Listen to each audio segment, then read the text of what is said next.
भी प्राप्त कर लिया, शंख चक्र गदा पद्म भी प्राप्त कर लिया और भगवान के पास पत्र भेजा, कहा मुझको वासुदेव स्वीकार कर।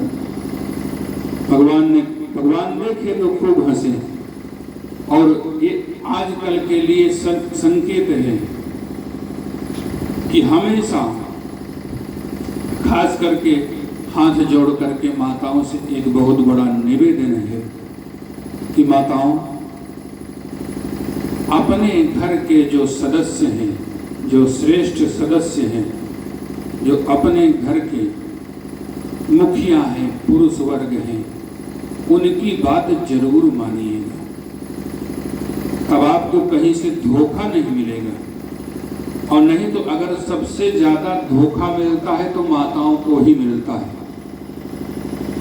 ये जो कालनी में टहलते हैं, ये सबसे पहले माताओं को ही पकड़ते हैं कि माताओं में श्रद्धा ज्यादा होती है, तो इसलिए माताओं को ही पकड़ते हैं। और कभी किसी साधु सन्यासी तांत्रिक मांत्रिक के चक्कर में पड़ करके और अपने जीवन को बर्बाद नहीं करना है। इसलिए कि जब भगवान के समय में इस प्रकार के मिथ्या वासुदेव टहल सकते हैं, तो आजकल के कलयुग में टोटका बताने वाले भी टहल सकते हैं। ऐसे लोग भी व्यासपीठ पर विराजमान हो सकते हैं। बिल्कुल सावधान रहिएगा। और वर्तमान में भी मुझको ये दिखाई पड़ रहा है कि उस टोटका का इतना असर हो गया है कि घर घर में टोटका शुरू हो गया है। बोले वृंदावन बिहारी लाल, जो कहीं, और माता एक बात बता दूं, वो कहीं कुछ नहीं है। शिव पुराण से ऐसी कोई कथा है ही नहीं।